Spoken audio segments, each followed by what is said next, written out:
വാഗർധാസമൃത്തോ വാർദ്ധപതിവത്തെ ജഗതപിതരോന്തേ പാർവതി പരമേശ്വരു എന്ന് ചിലർ പിരിക്കാറുണ്ട്.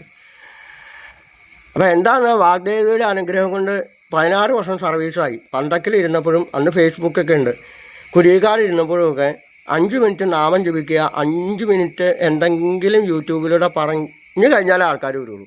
അങ്ങനെയുണ്ടോ? അതിന് കാരണം എന്താണെന്ന് വെച്ചാൽ ആ ജ്ഞാനത്തിൻ്റെ സന്ദേശം അയക്കപ്പെടുന്നു എന്നർത്ഥം. ഞാനല്ല, മഹാദേവൻ അല്ലെങ്കിൽ കൃഷ്ണൻ അല്ലെങ്കിൽ പന്തക്കൽ ഭഗവതി. അപ്പോൾ കൂവളം പല തരത്തിലുണ്ട്. കരിങ്കൂവളം ഉണ്ട്, സാധാരണ കൂവളം ഉണ്ട്. അങ്ങനെ 2 ടൈപ്പ് കൂവളമാണ്. ഏറ്റവും പ്രധാനം കരിങ്കൂവളം തന്നെയാണെന്നർത്ഥം. അതിന് പ്രത്യേകതയുണ്ട്. 2ൻ്റെ മുന്നിൽ കരിങ്കൂവളത്തിൻ്റെ ഇതിന് വളരെ ശക്തമായ മുള്ളാണ്, ഭയങ്കര നല്ല പച്ച കളറാണ് അതിൻ്റെ മുള്ളിൽ. അതിന് ശേഷമാണ് പിന്നീട് കൂവളം വന്നതെന്നർത്ഥം. പിന്നീട് വന്ന കൂവളത്തിൻ്റെ പച്ച കളറുണ്ടോ എന്ന് ചോദിച്ചാൽ നമുക്കറിയില്ല. അത് കൃത്യമായ രീതിയിൽ തന്നെ കളർ കുറവാണ്. ഈ കാണുന്നതാണ് യഥാർത്ഥ കൂവളം. ഈ കൂവളത്തിൻ്റെ പ്രത്യേകത നമുക്കറിയാം, 2 കണ്ണും ചെറുതാണെന്നർത്ഥം. പാകത്തിന് 2 കണ്ണും ചെറുതും തൃക്കണ്ണ് വലുതും, അങ്ങനെയാണ് കൂവളം വേണ്ടത് എന്നർത്ഥം.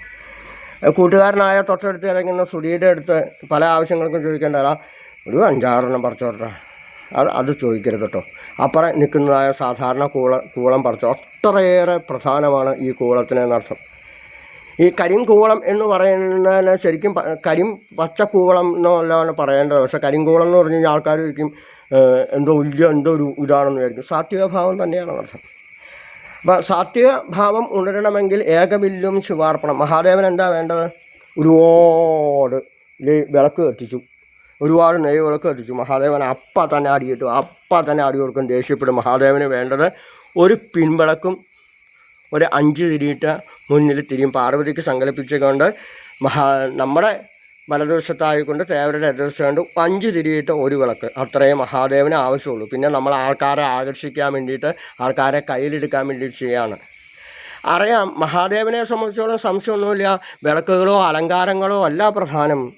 ഏകബില്ലും ശിവാർപ്പണം. അഭിഷേകപ്രിയോ രുദ്ര, അലങ്കാരപ്രിയോ വിഷ്ണു. അപ്പോൾ വ്യാപനശീലത്വം എന്ന് പറയുന്നത് വിഷ്ണുവിന് മാത്രം അവകാശപ്പെട്ടതല്ല, മഹാദേവനും അവകാശപ്പെട്ടു. 14 ലോകങ്ങളും നിറഞ്ഞു നിൽക്കുന്നതായ ഒറ്റ ചൈതന്യം. ആ ചൈതന്യത്തിലെ ഇന്നലെ ഒരു സഹോദരി എൻ്റെ അടുത്ത് സംശയം ചോദിച്ചു, എരിക്കിനാണോ പ്രാധാന്യം കൂവളത്തിലാണോ പ്രാധാന്യം എന്ന് ചോദിച്ചു. ഫസ്റ്റ് പ്രിഫറൻസ് ആർക്കാ? എരിക്കിനാണ്. അത് നമ്മൾ സ്കിൻ ഡിസീസ് വരുമ്പോൾ എരിക്കിൻ്റെ ഇതൊക്കെ തേച്ച് ഇരുന്നു. അതുപോലെ തന്നെ ക്ഷുദ്ര ആഭിചാര ദോഷങ്ങൾ മാറാനായിട്ട് എരിക്കിൻ്റെ ഒരു ചാൻ കൊണ്ട് നമ്മൾ ഹോമിക്കുന്നു. പ്രത്യംഗര ഹോമങ്ങൾ, ദേവീ സംബന്ധമായ ഹോമങ്ങൾക്ക് നമ്മൾ സ്കിൻ ഡിസീസ് വന്നു കഴിഞ്ഞാൽ എരിക്കിൻ്റെ കറ നമ്മൾ പുരട്ടുന്നു. ഷുഗർ പോകാനായിക്കൊണ്ട്, ഷുഗറിന് കുറയാനായിക്കൊണ്ട് എരിക്കിൻ്റെ ഇല അരമുള്ള വശം രാത്രി കിടക്കാൻ നേരത്ത് കഴുകിയിട്ട് കാലിൻ്റെ അടിയിൽ വെച്ച് സോക്സ് ഇട്ട് കൊടുക്കുന്നു, ഷുഗർ കുറയുന്നു. അപ്പോൾ 2 പേരും കൂടെ ഒരു മത്സരം വെച്ചു. മഹാദേവൻ്റെ ഉദ്ഭവസ്ഥാനം അന്വേഷിച്ചു പോവാം. എരിക്കും പൂവും കൂവളത്തിലെയും കൂടെ മത്സരം വെച്ചു. പണ്ട് ആമയും മൊയിലും കൂടെ ഓട്ടം നടത്തിയില്ലേ? അത് എവിടുന്ന് പഠിച്ചതാ? അത് ഈ ചരിത്രത്തിൽ നിന്ന് പഠിച്ചതാണ്. ആമ പതുക്കെ പോയി എന്നിട്ട് ഉറങ്ങിപ്പോയി എന്നൊക്കെ പറഞ്ഞൊരു ചരിത്രമുണ്ട്. അപ്പോൾ അതുപോലെ തന്നെ നമുക്കറിയാം, അങ്ങനെ അന്വേഷിച്ചു പോയിട്ട് കൂവളത്തിന് എവിടെ എത്താൻ പറ്റുള്ളൂ? കൊടിമര സ്ഥാനമായ മഹാദേവൻ്റെ നാഭിസ്ഥാനം വരെ കൂവളത്തിന് അവിടെ ചെന്ന് നിന്നുപോയി. പിന്നീട് അന്വേഷിച്ച് പാദങ്ങളിൽ ചെന്ന് ചേർന്നത് എരിക്കാണ് എന്നർത്ഥം. എരിക്കിൻ്റെ പൂവ് നമുക്കറിയാം. എരിക്കിൻ്റെ പൂവിൻ്റെ പൂ എടുത്തു നോക്കി അറിയാം, ശരിക്കും ഒരു മഹാമേരുവിൻ്റെ തന്നെ മേരുപർവ്വതത്തിൻ്റെ ആകൃതിയാണ് എരിക്കിൻ പൂവിൻ്റെ ഇത് നോക്കിക്കഴിഞ്ഞാൽ. ശരിക്കും മേരുപർവ്വതം പോലെ തന്നെ ഇരിക്കും മഹാമേരു.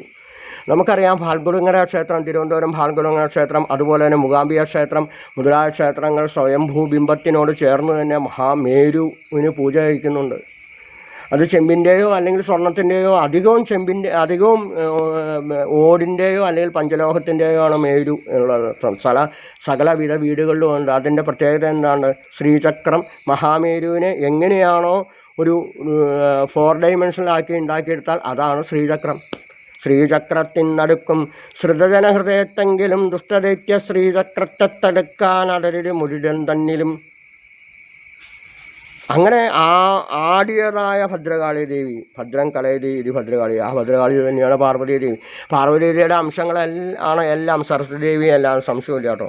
അത് നമുക്കൊരു പ്രത്യേകതയുണ്ട്, അതിന് സംശയമൊന്നുമില്ല. പാർവതി ദേവി തന്നെയാണ് ഭദ്രകാളി ദേവിയായിട്ട് മാറുന്നത്, ഭദ്രകാളി ദേവി തന്നെയാണ് പാർവതി ദേവിയായിട്ട് തന്നത്. നമുക്ക് ചരിത്രങ്ങൾ എടുത്തറിയാം. അച്ഛൻ്റെ ചായ മോനാണ്, മോൾക്ക് അമ്മാത്ത ചായയും എല്ലായിടത്തും നോക്കിയുള്ളൂ. അമ്മയായിട്ട് ബന്ധപ്പെട്ടതായിട്ടുള്ളതാണ് പെൺമക്കൾക്ക് ചായ. അങ്ങനെയല്ലേ വേണ്ടത്. ശാസ്താവിന് ആരുടെ ചായ? ശാസ്താവിന് പകുതി മഹാവിഷ്ണുവിൻ്റെയും പകുതി ശിവൻ്റെയും ചായ. അപ്പം ശാസ്താവ് മോശക്കാരനാണോ? ലോകത്തിലെ ഏറ്റവും വലിയ സുന്ദരേശ്വരൻ്റെ പുത്രൻ, സുന്ദരനായിട്ട് എരുതിര വരുന്നവർക്ക് തുഴതിര വരുന്നതായ ശാസ്താവ്. എവിടെയാണോ സ്നേഹിച്ചു കഴിഞ്ഞാൽ സകലവിധം നൽകുന്നതായ ശബരിമല ശാസ്താവ്, ഒക്കുളി ശാസ്താവ്, കുളക്കുള്ള ശാസ്താവ്. എവിടെയാണോ ലോപം വന്നു കഴിഞ്ഞാൽ അപ്പം തന്നെ അടി കൊടുക്കുന്നതായ ശാസ്താവ്. എന്തിനാണ് ഇതിനൊക്കെ പോണത് എന്നർത്ഥം. എന്തു വേണമെങ്കിലും തരാൻ തയ്യാറാണ് ഈശ്വരന്മാരെല്ലാം. അവിടെ എന്തിന് മറ്റു വഴിക്ക് വീണു, അധാർമികമായ വഴിക്ക് വീണു. നമ്മളിതാ പൂജ കഴിഞ്ഞാൽ കാല് കഴുകാൻ പാടില്ല. കാരണം ഭക്തർ നടന്നതായ വഴികളിലൂടെ പൂജയ്ക്ക് മുമ്പ് കാല് കഴുകണം, പൂജ കഴിഞ്ഞ് നട അടച്ചു കഴിഞ്ഞാൽ കാല് കഴുകരുത്. കാരണം എന്താ പറഞ്ഞാൽ നമ്മൾ നമസ്കരിച്ച് കഴിഞ്ഞാൽ പാദധൂളി, അവരുടെ ധൂളി ശരീരം മുഴുവനും നമുക്ക് പഠിക്കാൻ സാധിക്കണമെന്നർത്ഥം. വലിയൊരു മുത്തശ്ശൻ അവിടെ വൃന്ദാവനത്തിൽ ചെന്നപ്പോൾ, നമ്മളൊക്കെ അവിടെ പോയിട്ടുണ്ട് വൃന്ദാവനത്തിൽ പണ്ട്. അവിടെ ചെളി നടന്ന സ്ഥലത്ത് മണ്ണിയൂർ മുത്തശ്ശൻ കടന്നു ഉടരാൻ സാധിച്ചെങ്കിൽ അതാണ് യഥാർത്ഥ ഭക്തി. നമ്മളാണെങ്കിൽ എന്ത് ചെയ്യും? നമ്മൾ അവിടെ ഇരുന്ന് സെൽഫി എടുക്കും, ഫോട്ടോ എടുക്കും, ലാമിനേറ്റ് ചെയ്യും. ഞാൻ അവിടെ പോയി ഇവിടെ പോയി എന്ന് ചോദിക്കുക. അങ്ങനെയല്ല വേണ്ടത്.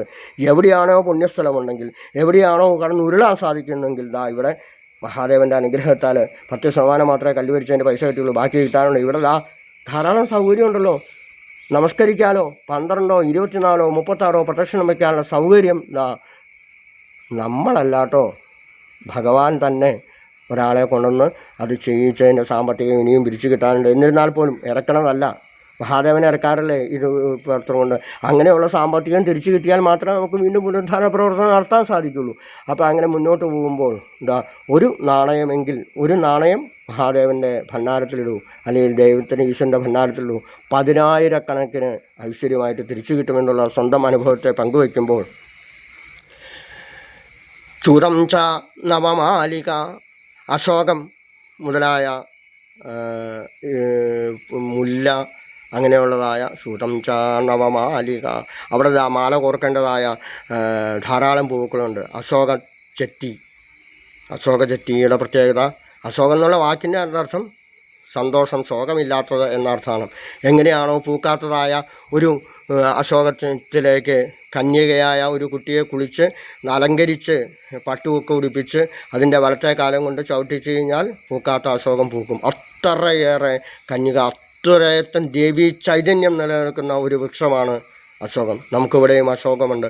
അശോകത്തിൻ്റെ പൂക്കൾ നമുക്കറിയാം. അശോകത്തിൻ്റെ മൂത്ത മൊട്ട് പൂവ് വിടരുന്നതിന് തൊട്ട് മുമ്പായിക്കൊണ്ട് തിളപ്പിച്ച് വെളിച്ചെണ്ണ കാശി ആ മൊട്ടിട്ട് തലയിൽ തേച്ച് കഴിഞ്ഞാൽ ഒരു കാലത്തും ഉപയോഗിക്കുന്ന അത്രയും കാലം ഒരു കുട്ടിക്കോ ആർക്കോ നമുക്കോ ജലദോഷമോ തുമ്മലോ ഉണ്ടാവില്ല. അത്രയേറെ ശക്തിയാണ് അശോകത്തിൻ്റെ പൂവിന്. അപ്പോൾ ഈ അന്തരീക്ഷത്തിൽ ഇവിടെ തന്നെ നിലനിൽക്കുന്നതായ അശോകം, അതുപോലെ തന്നെ ആലിൻ്റെ പ്രത്യേകത നമ്മൾ എല്ലാ ദിവസവും പറയാറുള്ളതാണ്.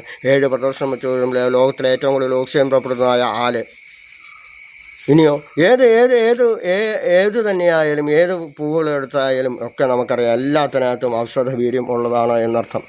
അപ്പോൾ ഏതിനെയും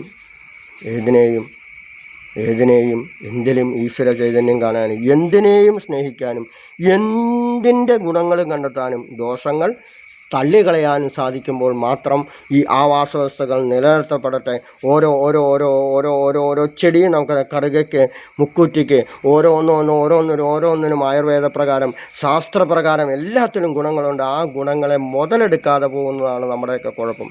പരിപൂർണമായിട്ട് ഗണപതിയോഗത്തിനെടുക്കും, അത് വെച്ച് പിടിപ്പിക്കാൻ മാത്രമേ നമുക്ക് തിരിച്ചു കിട്ടുള്ളൂ എന്നർത്ഥം. ഒരു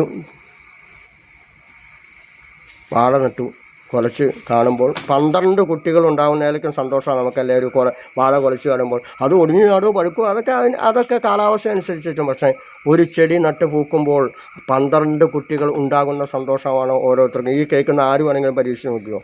നമുക്ക് 12 കുട്ടികളുണ്ടാകുന്ന സന്തോഷമാണ്. നമുക്കൊരു പൂ വിരിഞ്ഞു കഴിഞ്ഞാൽ ഇതാ ഞങ്ങളുടെ മുറ്റത്തൊക്കെ ധാരാളം പൂക്കൾ വിരിഞ്ഞു തുടങ്ങുന്നു. അങ്ങനെ പൂക്കൾ വിരിയുന്നതായ രീതിയിൽ എല്ലാവർക്കും സന്തോഷകരമായ ഒരു സുദിനം ആശംസിക്കുമ്പോൾ ലോകത്തിന് മുഴുവൻ നന്മ ചെയ്യാൻ എല്ലാവരും തയ്യാറാവുക. താണനിരത്തെ നീരോടു, അതിനെ ദൈവം തുണയുള്ളൂ. താണനിരത്തും അത്രമേ നീരോടുള്ളൂ. മുകളിലേക്ക് മോട്ടറടിച്ചു കൂടാ, അത് യാന്ത്രികമാണ്. താഴുക, പരമാവധി തല കുനിക്കുക. എല്ലാവരുടെയും മുന്നിൽ തല കുനിക്കുമ്പോൾ തല കുനിക്കുന്ന ആളും നമ്മളെ കാണുന്ന ആളും ഈശ്വരനായിട്ട് മാറും. എല്ലാത്തിലും ഒറ്റ ചൈതന്യമുള്ളൂ, അത് ഈശ്വരൻ തന്നെയാണ്. വേണു ഊതുന്നതായാലും ചന്ദ്രക്കല ചാർത്തുന്നതായാലും ആരായാലും ഈശ്വരൻ തന്നെയാണ് എന്ന് ഓർമ്മിപ്പിക്കുന്നു.